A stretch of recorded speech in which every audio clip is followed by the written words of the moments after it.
우리 기독교에는 최대 명절이 두 가지가 있지요. 첫째는 뭘까요? 바로 성탄절 그리고 부활절입니다. 하나님이 인간의 몸으로 이 땅에 오신 것, 우리를 구원하러 오신 것을 감사하며 구원받게 된 성도들끼리 서로 축하하는 날, 그날이 성탄절입니다. 예수님은 이 땅에 오셔서 저와 여러분의 죄를 대신 지시고 십자가에 죽으심으로 우리가 받을 죄의 형벌을 대신 받으심으로 우리 죄가 용서받을 수 있게 하나님께 의롭다고 인정받을 수 있게 하여 주셨습니다.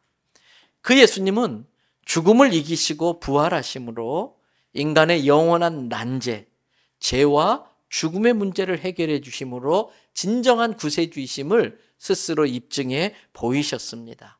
이 예수님의 십자가 죽음과 부활을 감사하며 축하하는 날이 부활절입니다.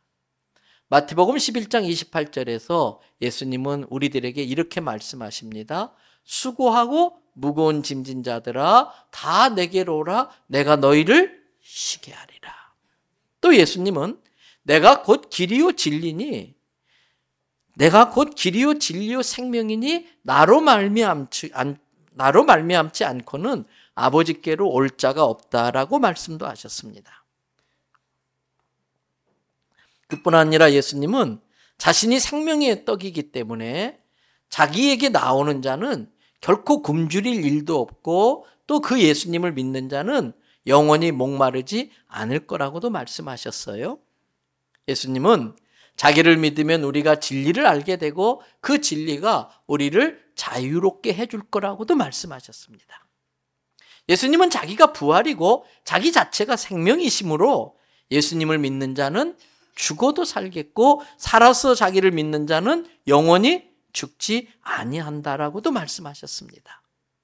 그뿐 아닙니다.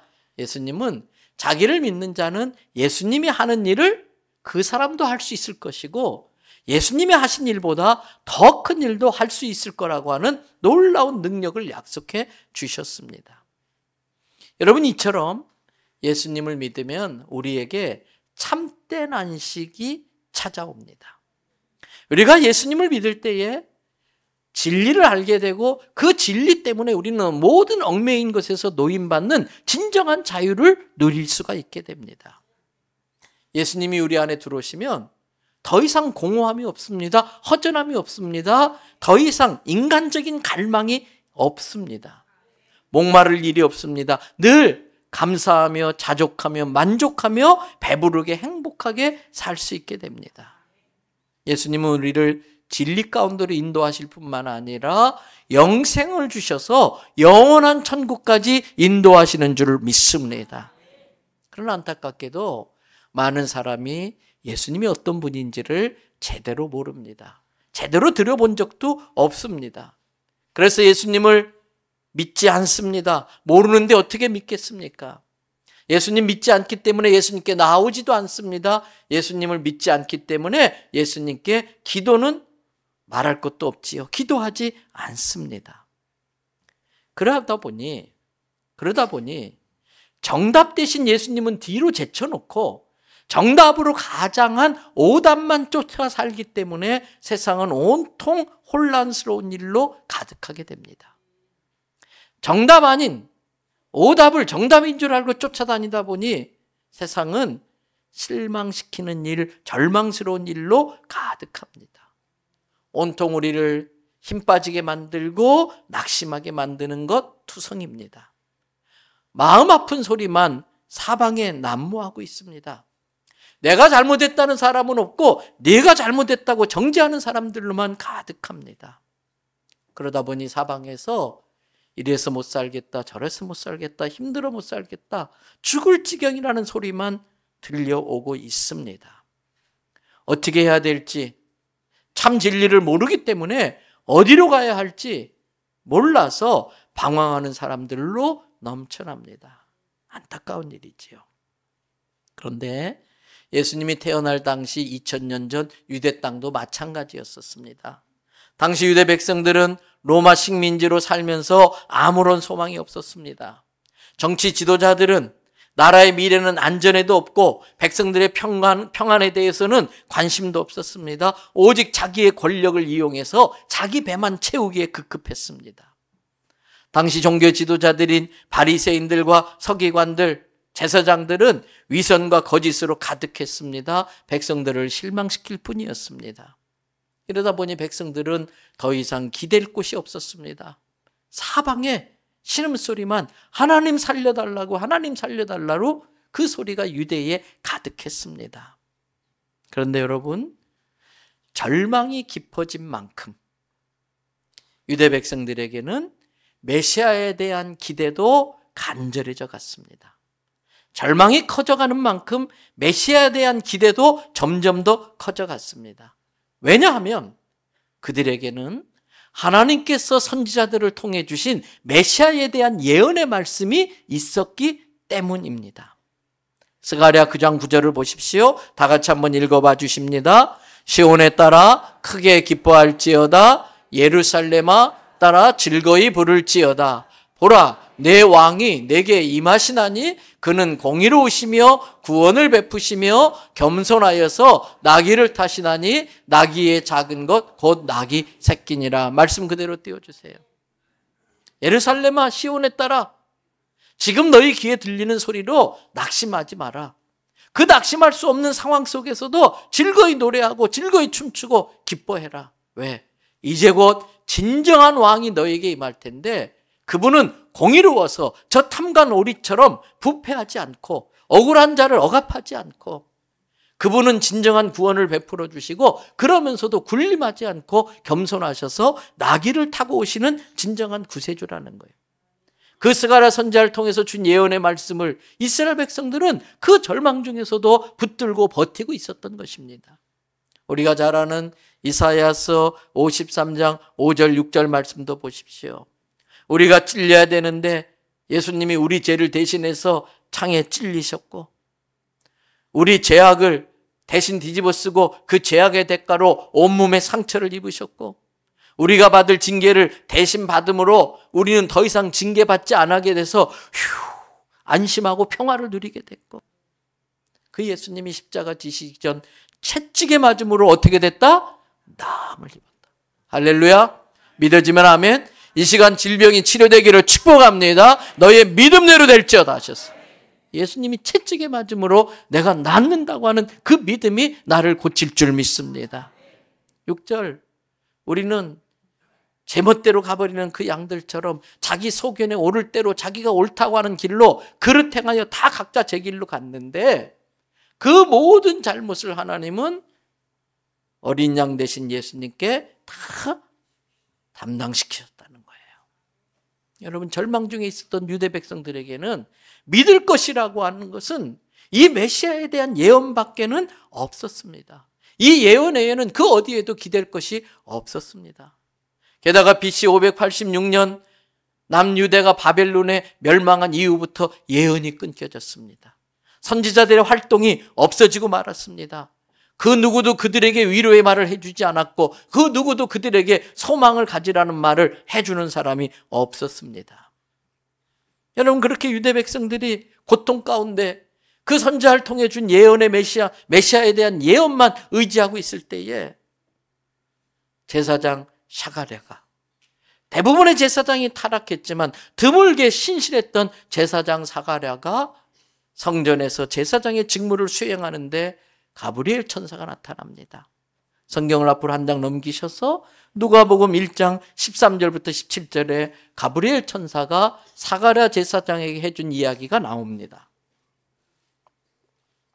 천사가 사가랴에게 말씀하시기를 사가랴야 무서워하지 말아라. 너의 간절한 구함, 너의 그 간구, 너의 나라를 위해 너의 민족을 위해 울부짖는 내 기도를 하나님이 들었다.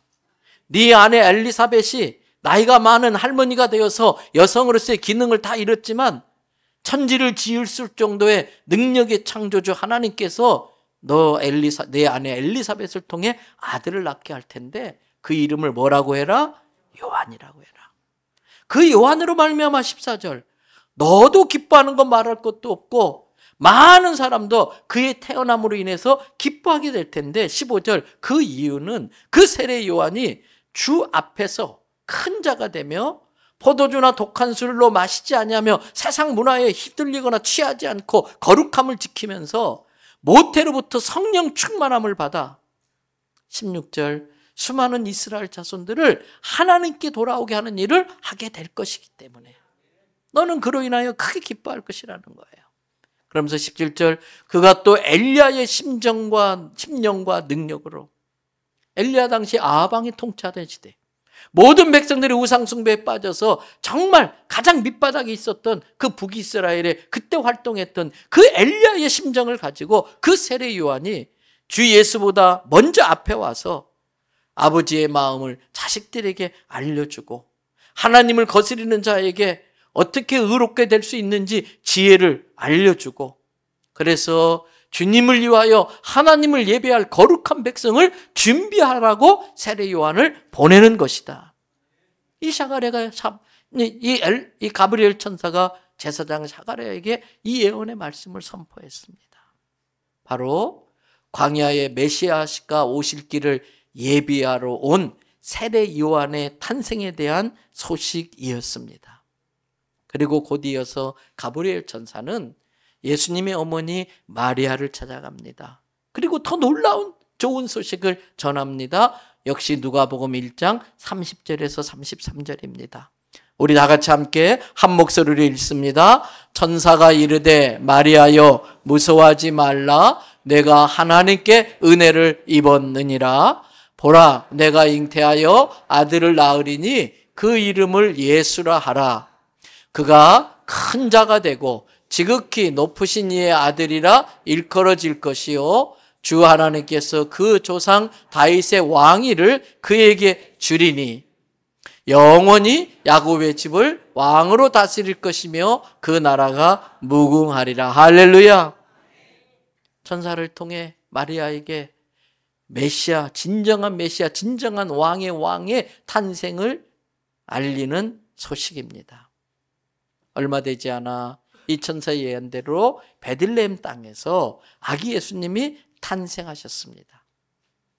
오래전 미가 선지자를 통해 예언했던 미가서 5장 2절의 말씀 베들레헴 에브라다야 너는 유다족 속의 다른 어떤 동네들보다도 절대 작지 않다.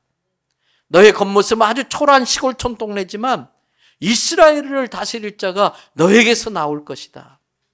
그는 근본 상고 아주 오래전 하나님과 동등된 자리에 있던 분이시다. 이 예언의 성취대로 진정한 왕이 태어난 것입니다. 여러분, 이 좋은 소식, 참된 우리를 모든 절망에서 건지실 이 구원의 메시아에 대한 이 소식은 맨 처음에 들에서 양을 치던 목자들을 통해서 온 세상에 전해지게 됩니다.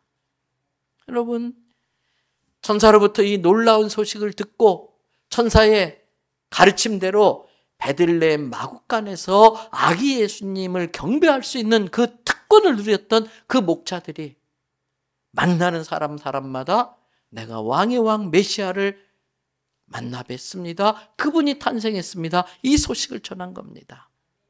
그리고 이 소식은 폭발적으로 사방에 퍼져나가게 되는데 바로 동방 박사들 때문입니다. 왕이 나셨다는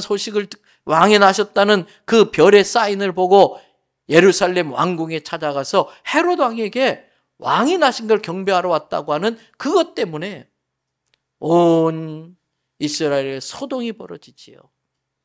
내가 버젓이 살아있는데 누가 왕이냐?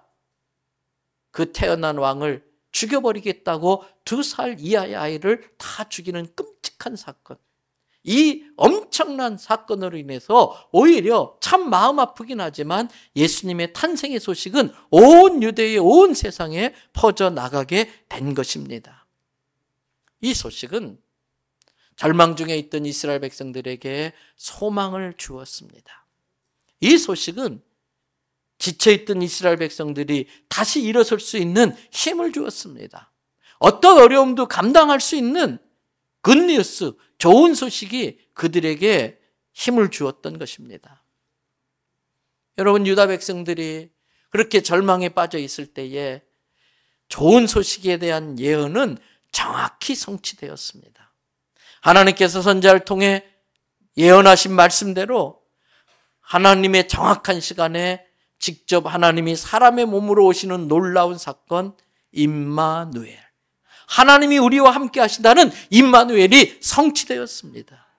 자기 백성들을 죄와 사망과 절망에서 구원할 메시아가 오신 것입니다. 그런데 그 예수님이 이 땅에 오실 그때에 세상은 너무 분주했습니다. 엉뚱한 일로 너무 바쁘게 세상이 돌아가고 있었습니다. 오늘날도 너무 바쁘다 보니까 예수님 만나러 올 시간이 없습니다. 여러분, 참 밥 먹고 살려고, 좀 속된 표현이긴 하지만 밥 먹고 살려고 일하는데 일하느라고 밥 먹을 시간이 없어요. 밥 먹고 살려고 일하는데 일하느라고 밥 먹을 시간이 없는 아이러니를 우리가 지금 하고 있는 거예요. 첫 번 성탄절 때도 그랬습니다. 최초의 로마 황제가 된 옥타비아누스는 로마의 모든 식민지 국가로부터 세금을 더 많이 거두려고 인구조사를 명령합니다. 다윗의 자손인 예수님의 아버지 요셉도 다윗의 고향인 베들레헴에 가서 호적을 정리했습니다. 갑자기 그 작은 시골 마을에 사람들로 북적거립니다. 여인숙마다 식당마다 사람들이 바글바글합니다. 기회는 이때다 싶어서 한몫 보려고 하는 상인들의 그 호객행위와 그 화려한 네온사인과 그 화려한 그 가게를 알리려는 그 장식으로 정신이 없었습니다. 돈 많은 손님을 끌으려고 화려한 선전 문구도 써붙이고 이런저런 치장을 씁니다. 그런 그들에게 먼 길 오느라고 몸질을 잔뜩 뒤집어 쓰고 몰골이 초라한 요셉과 배가 이렇게 불러있는 마리아의 모습이 눈에 들어올 리가 없었습니다. 배부른 아나의 출산을 위해서 출산할 곳을, 몸풀 곳을 찾아야 했지만 어느 곳에서나 그들은 귀찮은 존재, 돈 안 되는 존재였을 뿐이었습니다. 그래서 그들이 머물 곳은 아무것도 없었습니다. 좋은 소식을 품고 온 사람들이 문전박대 당한 겁니다. 좋은 소식을 품고 온 자들이 돈벌이 때문에 뒤로 밀려나고 만 것입니다. 그런데 성도 여러분, 혹시 우리도 그 좋은 소식이 문전박대 당하고 있는 건 아닐까요? 우리로부터? 예수님의 탄생을 축하하는 건 참 좋습니다. 그런데 예수님의 탄생을 축하한다고 성탄 장식을 하고 크리스마스 칸타타를 준비하고 그것도 참 귀하지만 그런 것 때문에 나도 모르는 사이에 마음이 분주해져서 정작 예수님을 만나지 못하고 보내는 성탄절이 될 수 있지는 않을까요? 분주하면 분주할수록 주님과 개인적으로 만나서 주님과 깊은 교제의 시간을 가지면서 내 자신을 돌아봐야 됩니다. 내 마음이 예수님이 오실 만한 준비가 되어 있는지, 아무리 바빠도 예수님이 내 인생의 진짜 주인이신지, 내가 내 삶의 참 주인이신 예수님을 따라서 제대로 가고 있는지 자기를 주의 깊게 살펴야 됩니다. 자칫하면 쏟기 쉽습니다. 예수님이 내 중심에 주인 되지 않는데 내가 주인 노릇하면서 말로만 주님 주님 예수님을 그렇게 부를 수 있습니다. 당연히 예수님이 내 안에 계시다고 생각했는데 그런 사람일수록 쏟기 쉽습니다. 분주한 마음에 예수님은 머물 수 없습니다. 아무리 바쁘고 분주해도 이럴 때 예수님이라면 어떻게 하셨을까? 이럴 때 예수님이라면 어떻게 하셨을까? 잠시 긴 호흡으로 모든 걸 멈추고 긴 호흡으로 자기를 살필 수 있는 시간이 있어야 됩니다. 내가 그렇게 원하는 것, 대단하다고 생각했던 것들도 내 안에 예수님 계시지 않으면 아무것도 아닌 것이 됩니다. 그러나 다른 사람의 눈에 내게 많은 게 결핍해 보여도 내 안에 예수님 계시면 그것만으로도 충분한 겁니다. 여러분, 만왕의 왕이신 예수님이 오시는 첫 번 성탄절도 세상은 분주하게 돌아갔습니다. 모두가 돈 버는 일에 자기 일에 정신이 팔려서 예수님을 맞이할 준비를 미처 하지 못했습니다. 그 와중에 하나님은 첫 번 성탄절을 위한 완벽한 준비를 해놓으셨습니다. 적어도 2가지 준비하셨는데 그 중에 하나가 베들레헴 마구간이었습니다. 사람들의 눈에 비록 초라하고 보잘것없는 마구간이었지만 그 마구간만큼 예수님의 탄생에 안성맞춤은 없었습니다. 그 마구간만큼 예수님의 탄생에 딱 맞는 곳은 없었습니다. 왜? 예수님은 섬김을 받으려고 온 분이 아니라 섬기러 오신 분이었기 때문에, 예수님은 겸손의 모범으로 오셨기 때문에 겸손의 모델로서 보여줄 수 있는 가장 적합한 장소가 마구간이었던 것입니다. 만일 예수님께서 마구간에 태어나시지 않고 왕궁에 태어나셨다면 가축들의 오물 냄새가 진동하는 그 목동들은 예수님을 경배하는 자리에 올 수 없었을 것입니다. 그래서 첫 번 성탄절에 가장 먼저 필요했던 준비물은 마구간이었습니다. 하나님이 그걸 준비하셨습니다. 2번째 하나님이 준비한 게 있었습니다. 동방박사들의 경배입니다.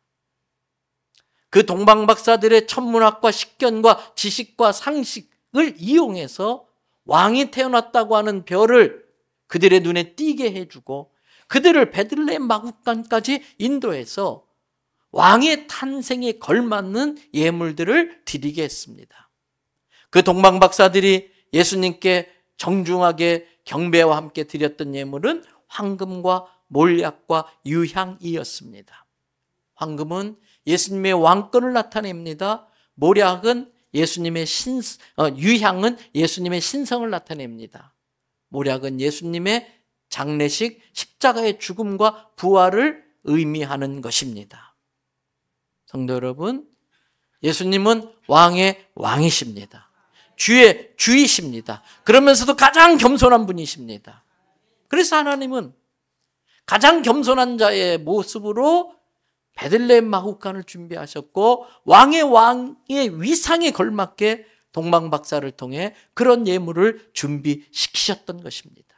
그렇다면 오늘의 성탄절을 맞이하는 우리들에게도 필요한 게 마구간 같은 겸손한 마음과 왕을 왕으로 알아볼 줄 아는 경배하는 마음, 왕을 왕으로 보실 수 있는 그 마음인 줄로 믿습니다.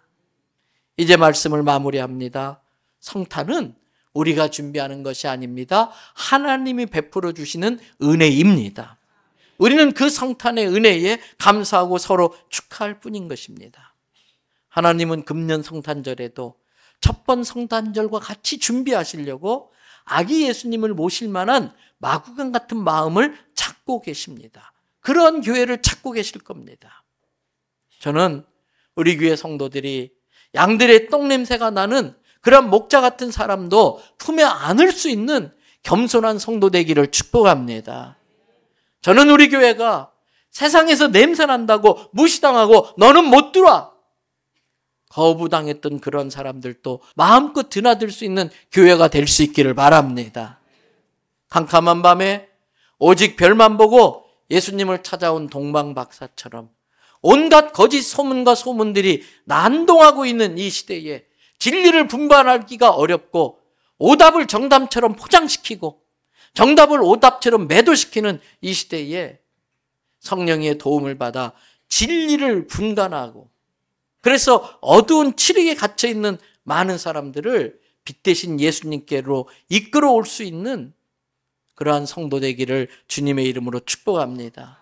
무엇보다도 오늘의 그 가브리엘 천사처럼 온 세상에 구세주가 오셨다는 좋은 소식을 사방에 전해서 절망 중에 있는 사람들에게 희망을 주고 힘을 실어주고 위로를 줄 수 있는 우리 대연성결교 성도 되기를 주님의 이름으로 축복합니다.